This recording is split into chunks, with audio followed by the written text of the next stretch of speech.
ओम गम गणपतिये नमः। ओम श्री सच्चिदानंद सद्गुरु श्री साईनाथ महाराज की जय. ஓம் சௌ சரணபவ் ஸ்ரீம் க்ரீம் க்ளீம் க்ளௌம் சம் நமகா. ஆக்சுவலி கணபதியினுடையதும் முருகனுடையதும் ரெண்டும் பூஜை முடிஞ்சிடுது. ஓகே, அடுத்ததாக இப்போ நம்ம விபூதி அர்ச்சனை பண்ண போகிறோம் சுவாமிக்கு.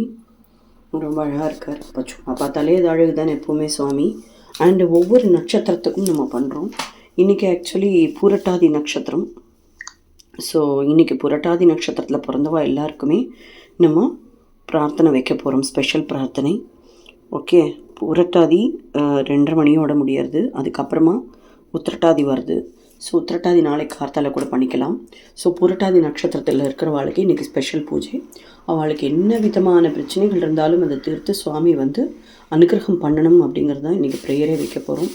ஸோ சுவாமி என்ன சொல்லியிருக்காருன்னா, இந்த விபூதி அர்ச்சனை உடம்பில் இருக்கக்கூடிய அத்தனை வியாதிகளையும் போக்கி மனோவியாதியான பயம், குரோதம், இந்த மாதிரி லோபம், எல்லா விதமான இமோஷன்ஸ் தேவையில்லாதது நம்ம உடல்நிலையை பாதிக்கக்கூடியது எல்லாத்தையும் அகற்றுறதுக்காக தான் இதை பண்ண சொல்லியிருக்கார் அப்படிங்கிறத உணர்த்தியிருக்கார். ஸோ இன்றைக்கி புரட்டாதி நட்சத்திரத்தில் யாரெல்லாம் பிறந்திருக்கேளோ அவெல்லாம் தாராளமாக பிரார்த்தனை பண்ணிங்கோ. இது உங்கள் கைக்கு கிடைக்கிறதானா உங்களுக்கு அனுகிரகம் பரிபூர்ணமாக இருக்குது அப்படின்னு அர்த்தம். அண்ட் இதில் விபூதி வாங்கி கொடுக்க சொல்லியிருக்கார். போன தடவை நம்மளுக்கே தெரியும், சங்காபிஷேகம் பண்ணினோம். சிவனுக்கு ரொம்ப உசிதமானது, அழகாக அதை சிவரூபியாக உட்காந்துட்டு அதை வாங்கினார். இந்த தடவை அவருக்குண்டானது, பாபாவுக்கு உண்டானதே தான் உதி. அதை வலியுறுத்தி இந்த தடவை உதி அபிஷேகங்கிறது ரொம்ப ரொம்ப ரொம்ப பவர்ஃபுல். ஸோ யாருக்கெல்லாம் என்ன பிரச்சனைகள் இருக்கோ, பணப்பிரச்சனை இருந்தால் கூட அது உடலை பாதிக்கும். ஸோ எல்லாமே ஒரு விதமாக நம்மளுக்கு பார்த்தோம்னா நம்மளுக்கு புரியறது. நேற்றுக்கு சதய நட்சத்திரம். ஆக்சுவலி காலபுருஷ சக்கரத்தின்படி சதய நட்சத்திரம் 11வது ராசியில் வருது.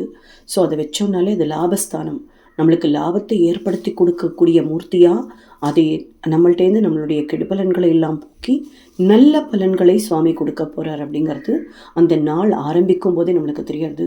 ஸோ நேற்றுக்கு நான் சொல்லியிருந்தேன் இதற்கான ஒரு பதிவை போட போகிறேன்னு. கண்டிப்பாக வரப்போகிற பதிவுகளில் இதனுடைய இம்பார்ட்டன்ஸ் என்ன அப்படின்னு சுவாமி என்னெல்லாம் உணர வைக்கிறாரோ அதெல்லாம் நான் உங்களுக்கு ஷேர் பண்ணுறேன். ஸோ இதில் முக்கியமாக விபூதி அபிஷேகங்கிறது ரொம்ப பிரசித்தம், ரொம்ப முக்கியம். ஸோ உங்களுக்கு அது வேணுமானா உங்களுடைய நட்சத்திரத்தை நீங்கள் சொல்லி கீழே தெரிகிற நம்பருக்கு இமீடியட்டாக கொடுத்துடுங்க. உங்களுக்கான பிரார்த்தனையும் நம்ம வைக்க போகிறோம். ஓம் சாய்ராம், ஜெய் சாய்ராம்.